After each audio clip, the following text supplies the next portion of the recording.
Monsieur le directeur, bonsoir.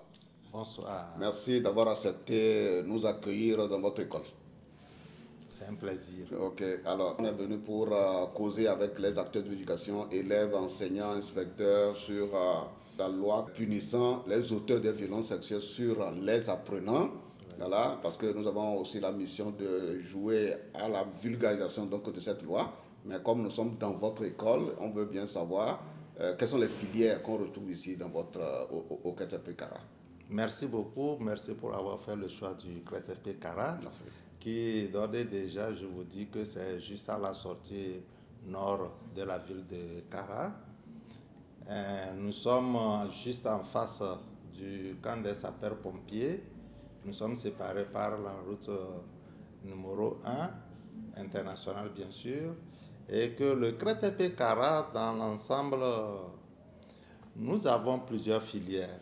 Nous avons par exemple la mécanique automobile, nous avons la carrosserie automobile, nous avons la construction métallique. Ça, c'est du côté industriel. Et du côté tertiaire, nous avons les G1, le secrétariat, et le G2, la comptabilité. Voilà, alors, nous savons qu'il doit y avoir probablement beaucoup d'apprenants parce qu'aujourd'hui, beaucoup de jeunes ont compris l'importance de s'inscrire quand même dans l'enseignement technique. Voilà. Et vous devez avoir probablement beaucoup d'élèves désagrégés, filles et garçons. Alors, est-ce que vous pouvez nous dire un peu l'effectif global d'abord et de façon désagrégée, si c'est possible, de nous donner par filière la représentativité des filles dans ces filières? Le KTP actuellement compte au total 853 apprenants. Quand je dis apprenants, il y a les élèves et les apprentis. Donc, ce qui nous amène à dire apprenants. Les apprentis, ça veut dire que les ateliers, les particuliers, ils viennent inscrire leurs élèves ici pour des cours modulaires? Oui, ça c'est le dual. Le dual. Nous ne parlons pas du dual puisque c'est du KTP que nous parlons. Je vais parler plutôt du KTP. Oui, mais parce que vous avez parlé d'apprentis, c'est pour ça que moi je pose la question. Oui, il y a les apprentis, bien sûr, vous pouvez les voir ici. Parce que c'est les apprenants de nos patrons artisans en ville qui viennent recevoir aussi la formation à notre niveau. Voilà, mais nous allons nous atteler seulement sur le KTP Kara, ce que nous faisons ici. Donc, comme je l'ai déjà dit, avec un effectif de 853 élèves, nous avons 499 garçons et 354 filles. Si je vais un peu plus loin, je vais commencer par les G. Oui. Donc, G1, nous avons au niveau des garçons 26 et au niveau des filles, nous avons 216. Alors, ça veut dire que c'est une filière féminisée. Exactement. Il y a beaucoup plus d'engouement des filles à cette filière G2. Alors, la G2, c'est le commerce. Non, nous disons, il y a G2, c'est la comptabilité. G2, c'est la comptabilité. Okay. Nous parlons de G1, ça c'est le secrétariat. Vous savez, il y a plus de femmes au secrétariat qu'à la comptabilité. D'accord. Donc, au niveau de G2, comme je venais de dire pour le G1, nous avons au total 94 garçons et 115 filles. Ça, c'est dans le domaine du tertiaire. Voilà.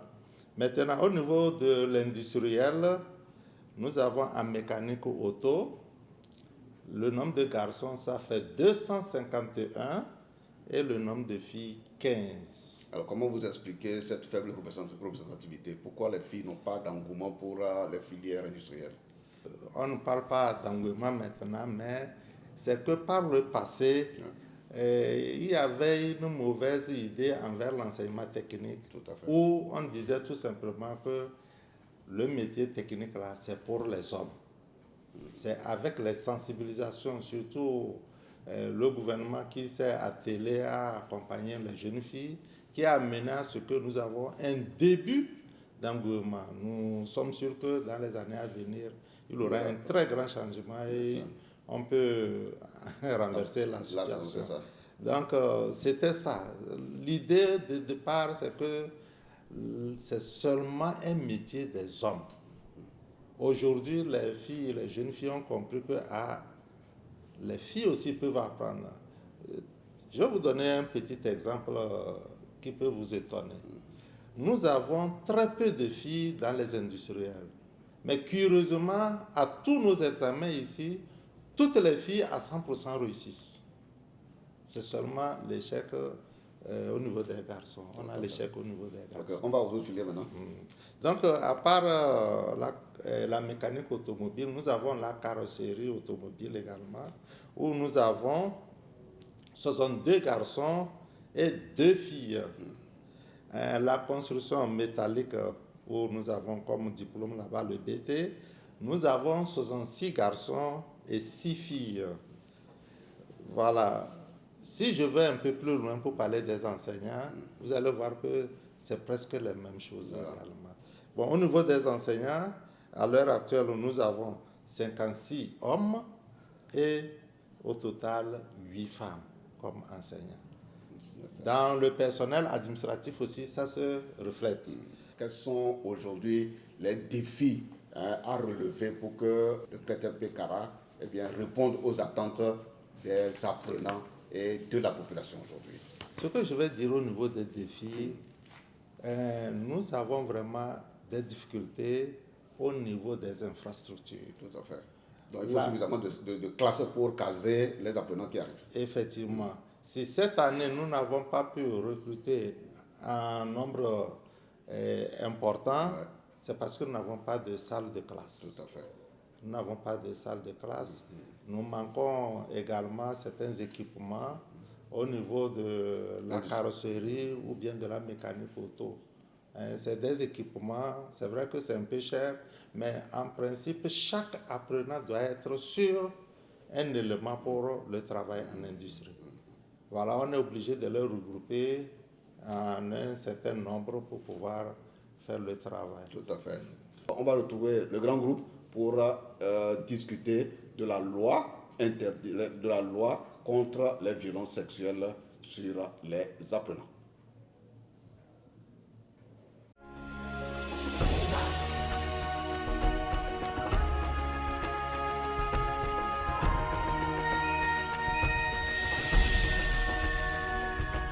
Le 29 novembre 2022, le gouvernement, à travers les ministres de l'enseignement primaire, secondaire, technique et de l'artisanat et celle de l'action sociale, sont allés au nom du gouvernement à l'Assemblée nationale faire voter la loi contre les violences sexuelles. Et il est demandé aux médias, à toute organisation, de s'impliquer dans la vulgarisation de cette loi. Et c'est cet exercice auquel nous nous sommes pliés aujourd'hui au CRETEP de Kara. Les acteurs avec lesquels nous allons explorer, causer autour de cette loi, ce sont les inspecteurs, le personnel d'encadrement, les représentants des associations des parents d'élèves, des chambres de métiers, les élèves, les parents d'élèves et une organisation internationale qui est implantée depuis plusieurs années au Togo, au plan international Togo, qui accompagne l'État dans les questions de protection. Et donc, c'est grâce au financement de plan que nous avons pu faire le déplacement pour mobiliser tous ces acteurs ici présents pour explorer cette loi et son contenu, ses implications et la nécessité pour chacun de s'en approprier. Quand on dit violence, quelle forme ce mot-là prend dans les pratiques, dans les habitudes des gens, des acteurs et des communautés, etc., etc. C'est la toute première question à laquelle les participants ici présents vont répondre. Il y a plusieurs formes de violence. Et nous pouvons parler de la violence physique, où on peut parler du châtiment corporel sur un enfant ou une tierce personne. On peut parler aussi de la violence psychologique qui porte atteinte à la psychologie ou aux besoins chroniques de l'individu. Et nous pouvons aussi parler de la violence sexuelle qui fait l'objet de notre discussion aujourd'hui, où l'individu est obligé d'assumer les pratiques sexuelles contre son gré. Quand on parle de violence, on n'entend pas seulement parler des violences physiques, comme l'a dit mon aîné. On parle aussi de négligence. La négligence est une forme de violence à laquelle on n'arrive pas à s'appesantir. Or, quand on est négligé, on encourt plusieurs risques. voire aller même aux violences sexuelles qui est objet de notre rencontre aujourd'hui. Bon, pour ajouter un complément à ce que les uns et les autres viennent de dire, il y a aussi une forme de violence qui est souvent négligée, c'est la violence psychologique. La violence psychologique qui conduit à des frustrations et à des traumatismes au niveau des élèves. Donc quand nous avons par exemple des enseignants qui disent à un élève qu'il ne vaut rien, donc cela constitue une violence psychologique pour cet enfant. Et cela peut l'amener à être frustré et à ne plus participer aux activités au niveau de la classe. Donc c'est une forme de violence que je voudrais aussi ajouter. Je voulais aussi insister sur les violences verbales. Les violences verbales qui consistent à parler violemment à un enfant et à avoir une force de puissance sur cet enfant qui n'a pas la possibilité de réagir, de répondre. Une autre forme de violence, on peut faire cas de violence et cyberviolence. Comme exemple, l'utilisation des réseaux sociaux pour harceler l'apprenant ou bien une personne.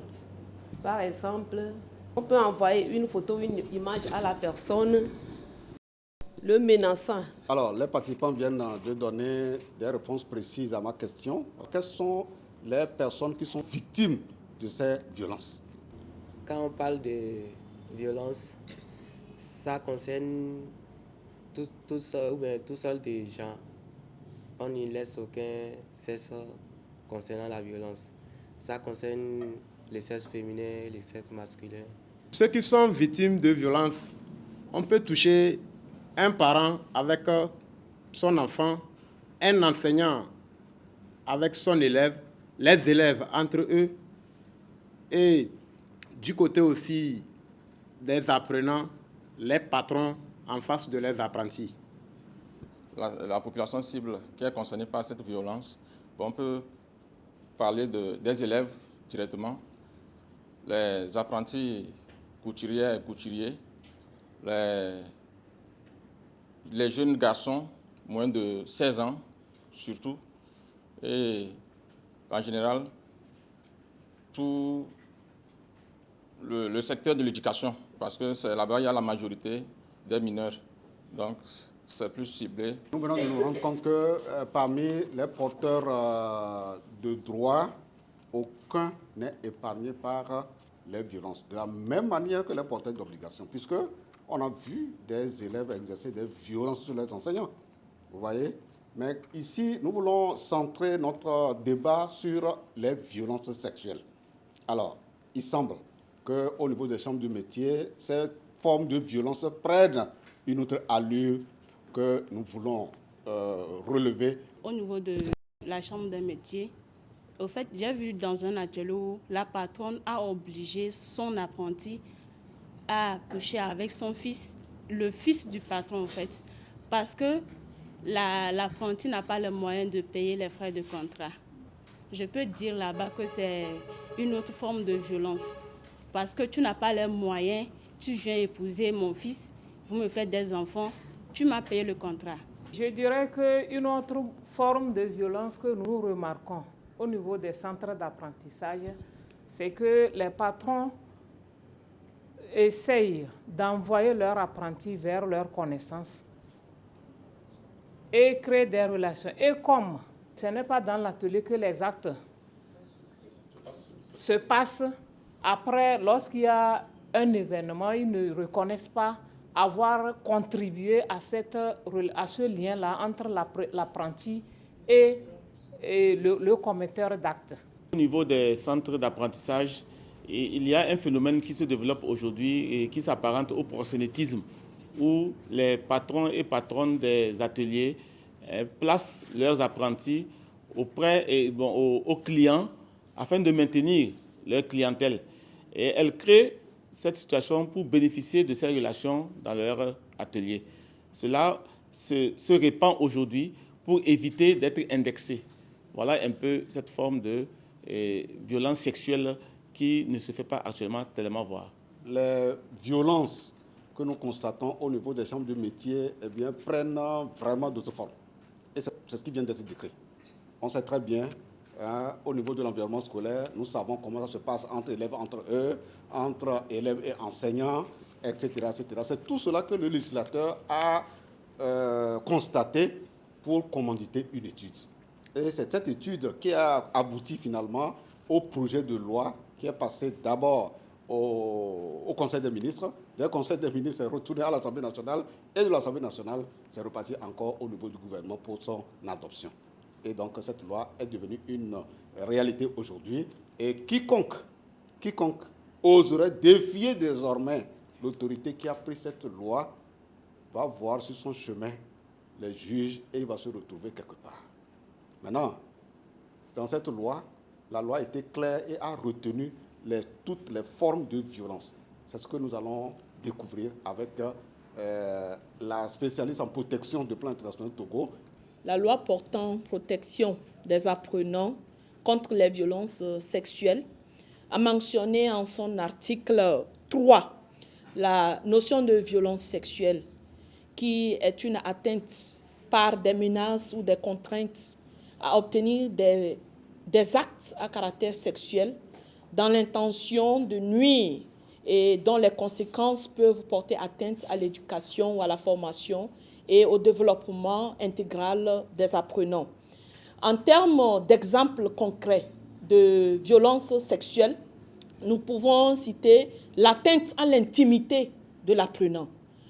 Nous avons aussi les harcèlements sexuels, l'exploitation sexuelle des apprenants, la pédophilie, l'inceste, le fait également de menacer l'apprenant dans l'intention d'obtenir des activités sexuelles à des fins économiques, aux fins de jouir au détriment des apprenants eux-mêmes. Nous pouvons aller plus loin, citer également le cyberharcèlement sexuel que certains apprenants eux-mêmes ou des enseignants ou des patrons et patronnes pourraient utiliser dans l'intention de porter atteinte à la dignité des apprenants. Voilà autres actes à caractère sexuel qui peuvent faire l'objet de poursuites au sein du corps de l'enseignement, y compris également l'université et de tout cadre d'éducation à l'endroit des enfants et de tous les apprenants de nos établissements publics et privés, laïcs et professionnels. Nous l'avons dit, c'est le gouvernement qui a voté cette loi très très importante et très très attendue. C'est vrai qu'une étude a permis d'écouter les uns les autres avant l'adoption de cette loi, mais vu que toute la population ne pouvait pas être consultée, on voudrait savoir avec les participants ici présents si c'était vraiment pertinent de voter vraiment cette loi. Et cette loi est très pertinente parce que nos juges et les parents peuvent l'utiliser pour résoudre les problèmes entre le plaignant et celui qui a commis l'acte.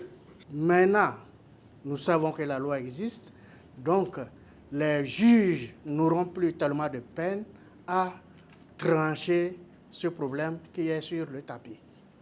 Merci. Cette loi est vraiment la bienvenue, car elle va nous permettre au moins de réduire le taux d'abandon en milieu scolaire, surtout du côté des filles, car cela empêche l'évolution en milieu scolaire des filles. Les grossesses précoces nuisent à l'éducation de la jeune fille. Entre-temps, il y avait la loi du 10 mars qui condamnait les grossesses en milieu scolaire. Cette loi est la bienvenue pour renforcer le harcèlement sexuel ou les actes à caractère sexuel qui se passent dans les établissements scolaires et qui ne permettent pas aux apprenants de finir leur formation. Cette loi est la bienvenue pour permettre à tout un chacun de travailler sous réserve qu'il y a des sanctions qui sont prévues dans cette loi. Cette loi me permet à moi et à toute la communauté de dénoncer librement les cas de violence dans la communauté. Et cela pourra, à mon avis, réduire ces violations dans la communauté pour toute personne. Cette loi vient à point nommé, puisque au niveau de la chambre de métier, nos artisanes, les petites apprenantes souffraient beaucoup.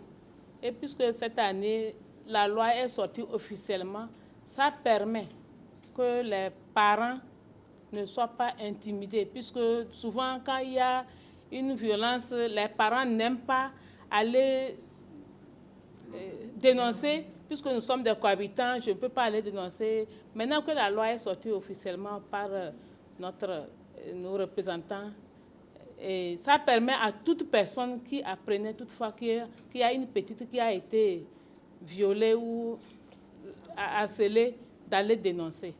Ça peut permettre que l'éducation aille de l'avant.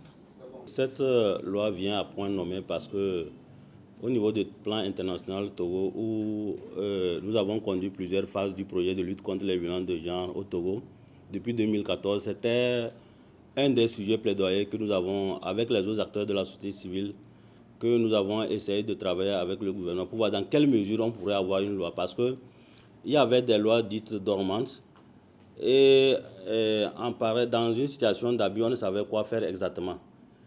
Et souvent, on pensait que qui parle de lutte contre les violences, c'est l'apanage des ONG. Et les ONG étaient un peu indexées comme si c'est elles qui montaient au chrono pour qu'on puisse sanctionner les auteurs. Mais aujourd'hui, je pense que cette loi vient vraiment combler cette carence-là, parce que ce n'est plus l'affaire des ONG, mais l'opinion internationale et nationale comprend aujourd'hui que c'est une situation d'État et que c'est une affaire d'État et que l'État s'est saisi de cela.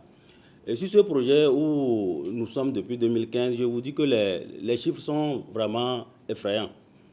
Quand vous prenez le cas d'abus sexuels, le projet dans cette préfecture, je le disais, le projet couvre toute la région centrale, et Est-Mono et Moyen-Mono dans la région des plateaux. Je vous assure que trimestriellement, au moins, nous avons 100 cas d'abus sexuels que nous enregistrons sur ce projet, avec le concours du travail formidable qui est fait par les cadres de concertation au niveau de chaque préfecture et le ministère. Nous avons ces données-là et quand vous voyez, pratiquement les 99% de ces violences basées sur les gens sont commises sur les filles. Donc nous nous disons que cette loi vient permettre vraiment d'éliminer un peu les conséquences. Quand je parle des conséquences, c'est surtout l'abandon scolaire.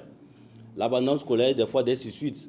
Lorsque, par exemple, la fille n'essaie où mettre de la tête, finalement, des fois, elle est obligée de se suicider. Donc, nous profitons de cette émission pour dire un sincère merci au gouvernement togolais pour cette initiative qui vient vraiment recadrer un peu les choses et nous permettre, en tout cas, acteurs de la société civile, de continuer par soutenir l'État et d'apporter notre contribution dans cette marche vers l'égalité pour les filles. Une des stratégies pour décourager les auteurs de violences sexuelles sur les apprenants, c'est bien la dénonciation. Est-ce que ça les rassure en dénonçant ou bien ils ont peur de dénoncer? Étant donné que la loi est votée, je pense qu'aucune personne ou bien aucune femme n'aura peur de dénoncer un tel cas de caractère sexuel. Donc, si nous trouvons un cas pareil, nous sommes prêts à le dénoncer. Et moi, je dirais qu'on n'a plus peur de dénoncer, étant donné que nous avons les responsables auprès de qui nous pouvons nous dénoncer. Si nous prenons les élèves, nous avons nos directeurs au niveau des CG, nous avons nos proviseurs au niveau des lycées, nous avons nos patrons dans les ateliers d'apprentissage et au niveau des chambres, nous avons les présidents des chambres. Donc je pense que nous sommes un peu familiarisés avec eux, si bien que si nous avons un problème, on va les approcher. Et maintenant, étant donné que la loi est universelle et publique à tout le monde, donc on n'a pas peur de se diriger vers eux pour dénoncer ces gens. Maintenant que nous connaissons le numéro vert, c'est très facile de dénoncer. Cette loi a eu le mérite de citer plusieurs mécanismes de dénonciation. Et comme l'a si bien signalé mes prédécesseurs, il y a un mécanisme de signalement qui peut renforcer la protection de ceux qui signalent. Au-delà des personnes et des services qui peuvent accueillir en présentiel la dénonciation des cas, nous avons le cadre ou le mécanisme intégré de signalement à travers la ligne verte Allo 1011. Le numéro 1011 est logé au sein des services de l'action sociale qui permet à tout un chacun de pouvoir appeler directement et dénoncer tous les cas de violence faites aux enfants et à tous les apprenants.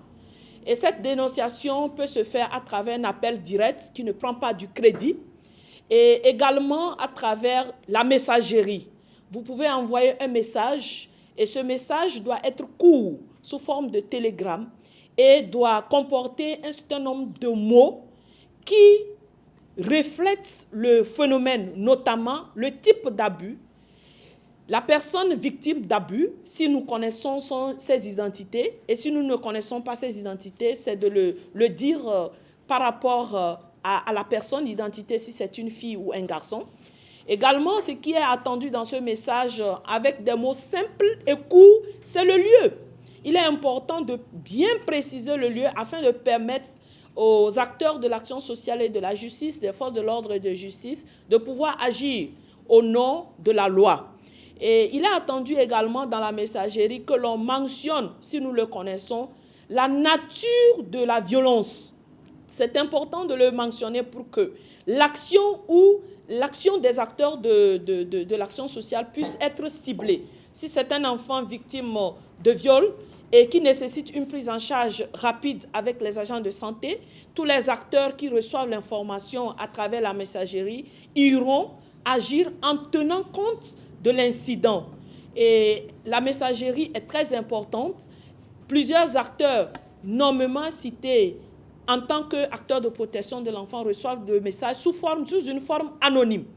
Ils ne verront pas le numéro qui a signalé, mais ils verront juste le numéro 1011. En plus de cela, nous invitons les acteurs qui ont signalé l'incident à ne pas divulguer l'information en dehors du mécanisme de signalement pour renforcer leur protection. Et ainsi, nous contribuerons ensemble à protéger les enfants et à réduire les violences faites aux enfants et surtout aux apprenants en milieu scolaire, universitaire et apprentissage. La loi dit bien que pour ceux qui ont connaissance du cas de violence et qui ne dénoncent pas, eux-mêmes sont soumis à des peines. Donc c'est déjà une manière pour encourager ceux qui voient les scènes passer ou ceux qui vivent les trucs passés, de dénoncer afin de pouvoir limiter aussi. On dénonce sans peur parce que la loi nous protège d'abord dans notre dénonciation. Étant informé de la loi qui a été prise pour nous protéger, je suis sûre et certaine que je serai prête à dénoncer toute personne que j'ai vue étant victime de cet acte ou étant moi-même victime de cet acte. Parce que je sais maintenant qu'il y a une loi qui nous protège et j'encourage aussi toute personne à dénoncer un cas qu'il aurait vu.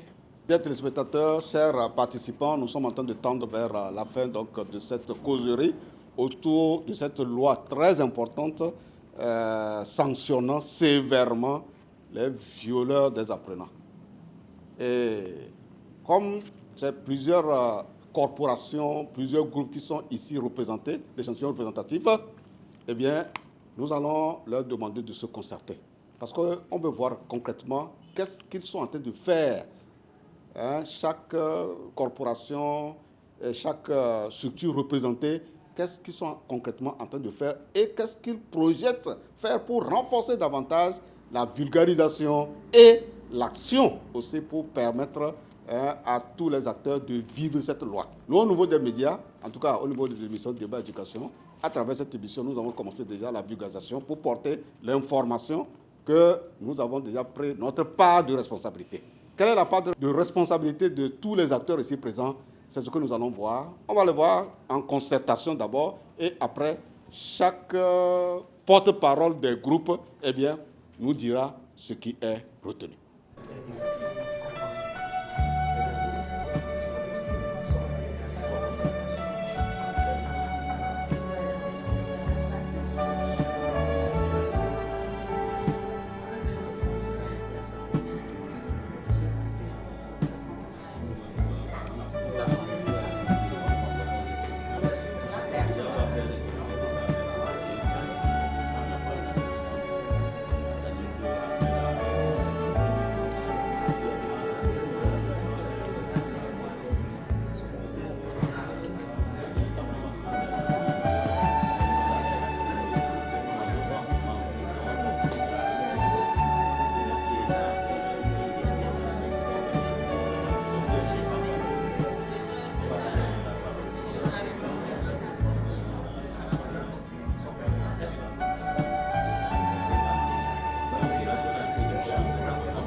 les groupes ont fini d'échanger et de retenir les conclusions de leurs réflexions, suggestions, propositions, on va passer d'un groupe à un autre.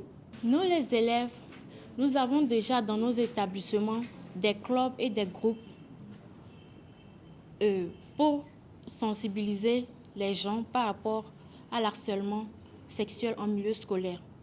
Et nous prévoyons aussi sensibiliser nos collègues, nos camarades de classe lors de l'enseignement technique par rapport à l'harcèlement sexuel.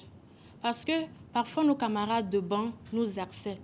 Parfois quand je peux être en banc avec un camarade garçon et de temps en temps il enlève ma jupe. Donc par rapport à cette sensibilisation, nous allons leur changer la mentalité et je crois que ça va aller. Pour enrichir ce qu'elle vient de dire, on a eu aussi l'idée de parler à nos camarades par rapport à l'habillement au sein de l'établissement. Puisque parfois on s'habille, certaines filles s'habillent avec leur mini-jupe fendue jusqu'à un degré qui n'est pas adéquat. Nous les garçons aussi, nous portons certains habillements soit en disant que ce n'est pas ça, quel genre de fantaisie, et qui fait appel à l'harcèlement sexuel par rapport à l'habillement.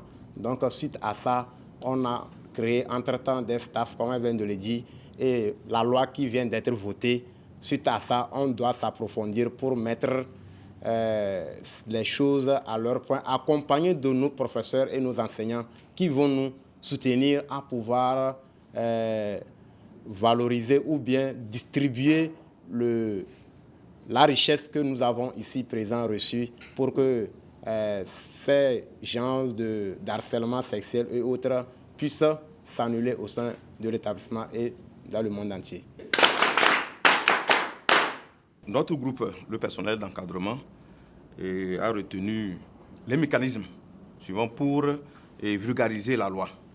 Dans un premier temps, nous avons envoyé ça au niveau des chefs d'établissement pour qu'ils puissent alors envoyer ça dans le groupe WhatsApp des enseignants pour qu'ils puissent prendre connaissance de la loi. Maintenant, lors de nos supervisions pédagogiques et nos journées pédagogiques, on sensibilise les enseignants et même les élèves. Maintenant, il y a aussi, nous avons pris une disposition d'insérer les thématiques de la loi là, dans les curricula de formation et dans le règlement intérieur. En plus de ça, il y a des points focaux au niveau des établissements. Ces points focaux seront chargés d'animer maintenant les clubs de lutte contre les violences faites aux apprenants dans la centre de formation et dans les ateliers. Lorsqu'il y a des constats, des insuffisances, ils font des rapports par l'intermédiaire des chefs d'établissement qui nous reversent ça au niveau de l'inspection. Plan international est une organisation humanitaire de promotion des droits des enfants et surtout l'égalité pour les filles. Au regard de la vulgarisation de cette loi qui cadre très bien avec sa vision, s'engage à poursuivre toutes les initiatives de renforcement des capacités des acteurs. Vous allez constater que dans cette salle, nous avons plusieurs acteurs réunis, les élèves, le cadre d'enseignement et la Chambre des métiers, les associations des parents d'élèves et les hommes de médias que vous êtes. Donc, cette émission rentre dans le cadre de la mise en œuvre d'un des projets de plan international et dont l'une des actions est de renforcer et de poursuivre la mise en œuvre ou le renforcement de notre mécanisme intégré de dénonciation des cas d'abus, le numéro vert Allo 1011. Cela nécessite de continuer toujours par mobiliser les ressources pour la mise en œuvre des programmes et des projets. Pour la région de la Kara, vu que nous sommes ici ensemble à Kara, nous avons la chance d'avoir plusieurs programmes qui sont en train d'être mis en œuvre. Et je pense que nous allons renforcer et continuer par être aux côtés des acteurs, surtout de l'État et de l'éducation, des universités, des chambres des métiers et même des médias pour qu'ils soient avec nous afin de continuer par vulgariser cette loi de protection des enfants, surtout des apprenants pour lesquels nous sommes tous réunis ici. Et nous n'allons pas oublier les acteurs communautaires. Pourquoi? Parce qu'ils sont le socle, le maillot au cœur duquel les enfants grandissent et reçoivent une éducation complète. Donc, nous allons ainsi renforcer les mécanismes communautaires de protection de l'enfant afin de vulgariser la loi en leur sein, notamment les autorités, les leaders religieux et traditionnels, les acteurs de la société civile également, afin que tous les acteurs à tous les niveaux aient l'information qu'il existe une telle loi pour la protection des enfants. Merci encore une fois. Et je voudrais remercier le gouvernement et tous les partenaires de mise en œuvre des programmes de plan, notamment les bailleurs, et souhaitons vivement que toutes nos régions et tous les contrées du Togo soient informés de l'existence de cette loi à travers la vulgarisation de cette loi dans tout le pays et partout dans le monde. Les profs d'histoire géo faisaient déjà le cours là sur la sensibilisation des harcèlements sexuels en milieu scolaire. Donc, ce qu'on pourrait ajouter, après notre départ ici, arriver dans nos écoles respectives, nous allons essayer de sensibiliser les collègues, leur faire comprendre le contenu de la loi, exactement avec les élèves aussi. Et ce qui va nous permettre de créer des clubs de sensibilisation pour que si chaque collègue rentre pour sa prestation du cours, qu'il essaie de lancer quelques mots concernant cette sensibilisation-là. Et aussi, nous allons rassurer les élèves, les apprenants que l'importance de la loi pour qu'ils n'aient pas peur de dénoncer une tierce personne. Nous avons été invités ici en tant que membres du comité de lutte contre l'harcèlement sexuel en milieu scolaire. Donc, il y a déjà ce comité qui existe déjà. Et en tant que parents d'élèves, à la sortie de cette rencontre, nous irons partager tout ce que nous avons appris du contenu, tout ce qui est contenu de la loi portant protection ou la loi qui lutte contre la violence sexuelle en milieu scolaire. Nous allons partager le contenu de cette loi avec d'autres parents. On va sensibiliser également les élèves et nous comptons également où nous convions aux parents de créer un environnement favorable avec les élèves et leurs enfants aussi à la maison, qu'ils essaient d'inculquer ou partager des sujets sexuels avec les enfants, partager également les formes de violation, sexuelle avec leurs enfants pour qu'en cas de violation, que ces enfants connaissent qu'ils sont violentés et qu'ils sachent dénoncer librement ces cas de violation. Je crois que qu'en le faisant, nous allons contribuer à mettre fin aux formes de violation sexuelle dans nos communautés. Nous sommes ici en tant que membres de la Chambre de métiers pour cette sensibilisation et d'information. À notre retour, aussitôt après le débat, nous nous sommes concertés et on s'est dit qu'à notre retour, nous allons vraiment élargir l'information, sensibiliser les parents, rendre compte à la région, puisque nous sommes ici au chef-lieu de la région, nous allons aussi rendre compte au président régional qui va aussi passer l'information dans d'autres préfectures. Et nous, à la fêtière de la préfecture de la Kosa, nous allons faire en sorte que nous puissions sensibiliser au maximum nos collègues artisans, surtout où il y a vraiment assez de filles et de jeunes garçons qui font toujours ces actes pour qu'ils sachent que dorénavant, tout acte est punissable. Et au niveau, lors de nos contrats, nous allons sensibiliser fortement les parents qui doivent vraiment signaler tout cas de violence. Car si nous, les parents, nos patrons, on se sensibilise et que le parent refuse de signaler un cas, qu'il sache qu'il sera punissable parce qu'il y aura un numéro vert.